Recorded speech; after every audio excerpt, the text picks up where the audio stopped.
The tribe of Levi specifically is called to serve God in the tabernacle. And we're all called to serve God, right? But we kind of all have this question, like, what does that mean? What does it mean?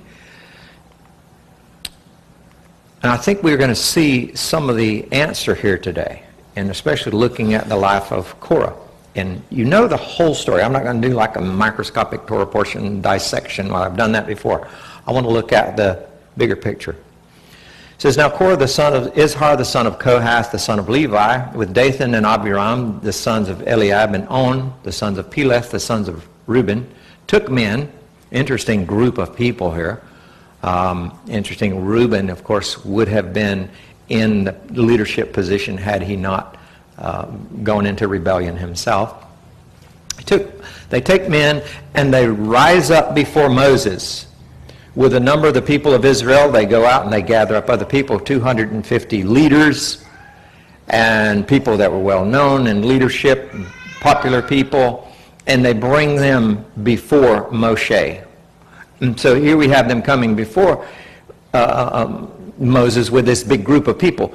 Now we have a biblical formula. When something's wrong, we're supposed to come to the leadership and say, hey, we have a problem here. I have a problem here. Let's see if we can deal with the problem. He's not doing that. He goes around and gathers up other people that were well known. He's trying to create some authority. If you're in the right, do you have to get a whole bunch of people with you to come and present your case? No, if you're in the right, you just present your case. But when you're not right, when you're trying to manipulate somebody, what do? Yep, watch your kids. Like, look, all my friends are doing this. I brought all my friends over so they could tell you that this is what they're all. Their parents are letting them go out and jump off a bridge, whatever. And they try to talk you into it. And really it becomes manipulation and witchcraft at that point. And so that's really what's happening. So as soon as this starts happening, of course, now we've got the devil involved, right? And it says, so they assemble themselves together against Moses and against Aaron. And so they had the ones that Yahweh had specifically chosen to lead is the ones that now are in rebellion against the leader. Okay? So let's see, we see their service in the most holy things. That's not just regular service, right? I mean, they're not just chopping wood or not just hauling water. They're operating in the tent of meetings, serving the most holy things out of the holy place. Okay? They're the ones that carry it. We're going to look at that. So, what's their relation with Moshe and Aaron? Let's look. Here's a family tree. And we see Abraham, Isaac, and Jacob. And Jacob, of course, 12 tribes. One of those tribes is Levi. Levi has Gershom, Kohath there in the center, and Merari. We're going to follow that line down. And we see there that Kohath has Amram over on the left and Izhar there in the center. And we go one more step and look at those on the bottom line. And there they are. There's Aaron, there's Moshe, and there's Korah. And so these guys they're all kin. They're all one family. They're all brothers. They're actually first cousins. But, I mean, Levi is their great-grandpa of all of them. Jacob, Israel, is their great-grandfather. So, of course, they all love each other because they're all one big family, right? Like all big families. And they would never be jealous over each other. No envy there, nothing like that. They're cousins and brothers and sisters. And all brothers and sisters just kind of love on each other and live happily ever after. I read the little books when I was little. That's what they said. Even brothers and sisters in congregations, they just love each other to death. We do anyway, even if the rest of them don't, right? And this is what they're supposed to be doing, okay? This is the job of Korah. It says in Numbers 4 that when Aaron and his sons have covered up all the sanctuary, all the furnishing is in the holy place, then they get all the sons of Kohath. Okay, this is who we're talking about. Korah is his descendant. They get to come in and carry all of these holy items, all of these holy pieces, and it's all put together, so they get to go out, and it's like everybody else is just marching. They're carrying the cool stuff. It's all got rings, it's all got handles, it's all got poles. It's the sons of Korah that's carrying it, right? Pretty cool job. Except maybe on a hot day, and then it's not really a cool job. Then it gets to be a hot day job, and after a while, you're like, how far are we going, Moses? Like, really? This thing's getting heavy. And then the devil starts whispering discontentment in their ears, and they're in there looking at everybody else like, well, they're not carrying anything. I got to carry this stupid thing. I put a pole in. It'd be a longer pole so y'all can help carry it, Why don't we just put it on a cart? Whose idea was that? And after a while, you start looking at the problem. You start listening to the enemy, and you start comparing. Anytime we start comparing, you want to get in trouble? Start comparing yourself to the next person. And as soon as you start comparing yourself to the next person, now you've taken your eye off of what God has called you to do. These guys are given a very special place. But they couldn't touch the holy things. I'm sure that came up too. It's like, we got to carry it on a pole. We can't even touch it. We got to carry it, but we can't touch it. You guys get to touch it. What's up with that? What are they doing? They're doing that. The discontentment just doesn't happen overnight. You start comparing yourself to other people. It's like, well, they get to do this, but I don't get to do that. I mean, if you don't, I know your kids do, right? Well, they get to, well, I don't care. I'm not their mama. I'm not their daddy. We've heard that before, right? If not, we've heard it ourselves because I tried it too. And so we forget what we're called for because we get into comparison. So here in 16:3 we say they assemble themselves and they say to Aaron and to Moshe, that they've got up in their face and they've told them that, they're... Just get right in Moshe's face. Look what he's saying. It's like, you guys have gone, Aaron and Moses, you've gone too far. The whole congregation is holy. All of them. Yahweh's among us. Then why do you exalt yourself above the whole congregation of Yahweh? Who do you think you are?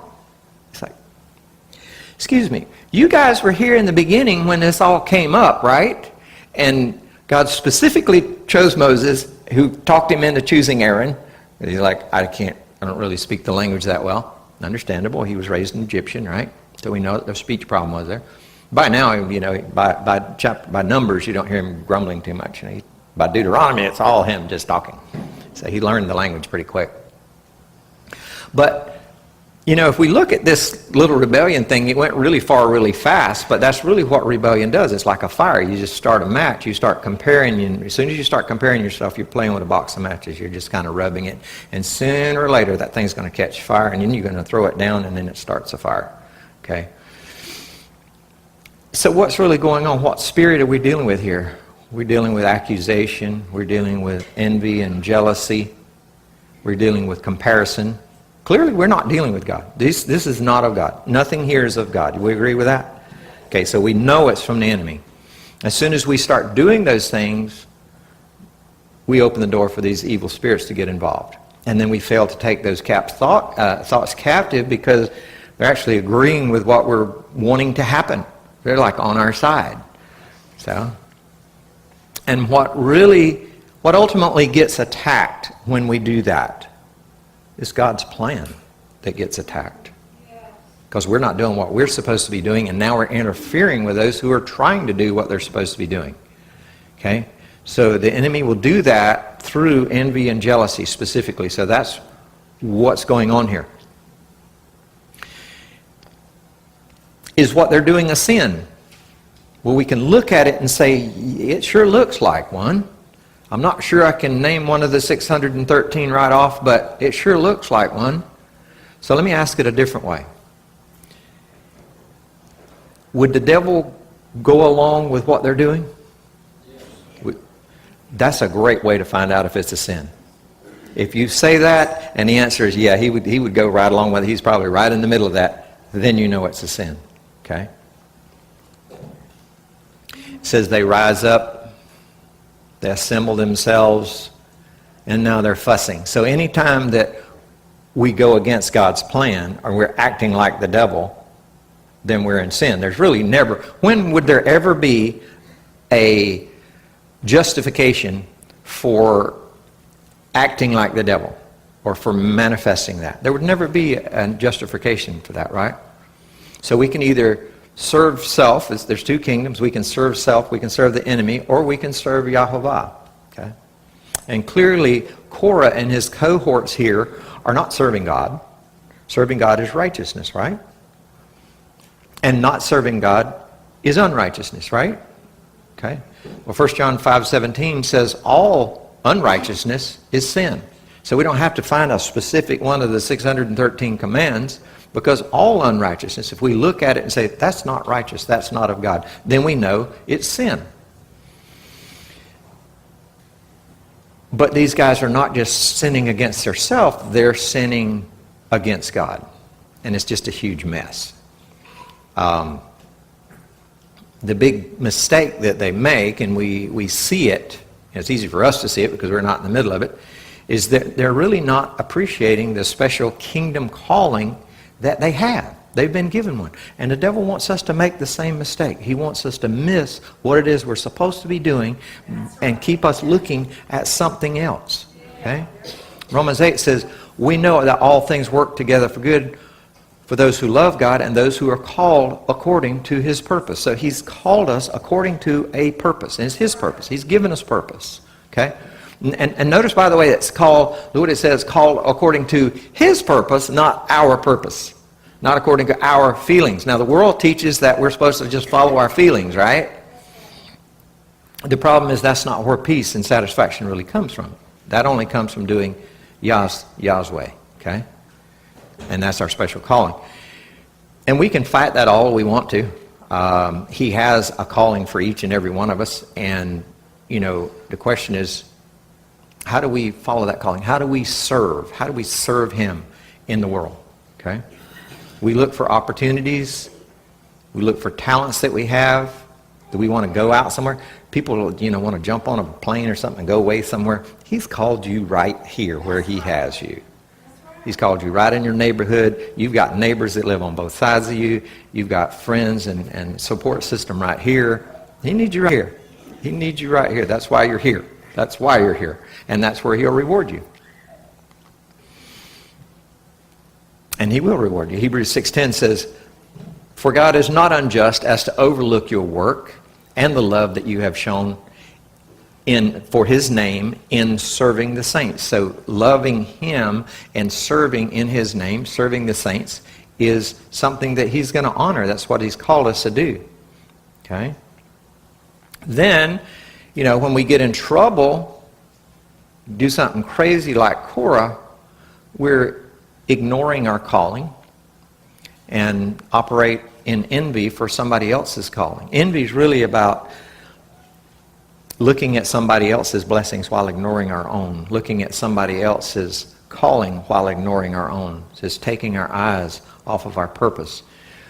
Moses challenges them here in verse 9. He says, is it a small thing, Korah and crew, that the God of Israel has separated you out of the congregation to bring you near to himself to do the service of Yahweh's tabernacle, to stand before the congregation and minister to him? That's just like, poof, that doesn't matter. I mean, Moses is like going, what's up with you guys? So he really challenges them and to think about the amazing opportunity that Yahweh has given them by simply serving him, by serving the congregation of Israel. Everybody can't be Aaron. They have an Aaron, okay? They need Levitical priests. They need servants. There's thousands of Levites. It's a huge, think about how many people we got. We got millions of people. It's going to take a lot of people to serve them. It's a very special calling. There was woodcutters, there's fire builders, there's, massive number of people to keep the place clean. Imagine if the tabernacle, that many people around it and all of them. It's no different today. It takes a lot to keep a congregation going. And just like then the devil will lie and say, you don't really matter, And especially when you're doing Yahweh's work, when you're doing God's work, he'll say, that don't matter. Nobody appreciates it. You're just... Matthew chapter 25, Yeshua speaking. Then the righteous will answer, saying, Lord, when did we see you hunger and feed you, or thirsty and give you drink? And when did we see you a stranger and welcome you, or naked and clothe you? And the king will answer them, truly I say to you, as you did it to the least of one of these, my brothers, you did it to me. So he's speaking about within a unit, within a congregation, okay, within a family, as you did it to one of my brothers, okay? You didn't have to fly to Egypt or somewhere to do this. You just do this right here and serve one of the brothers. You did that to me. So we serve God by serving the brethren.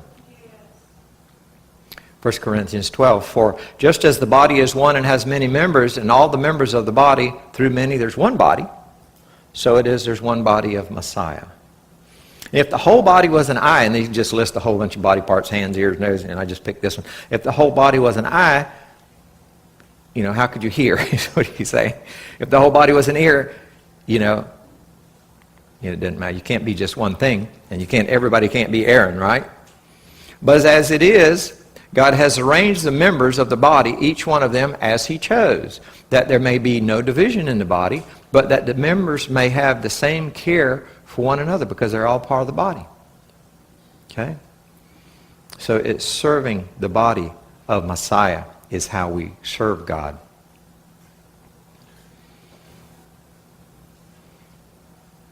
Romans 12, love one another with brotherly affection.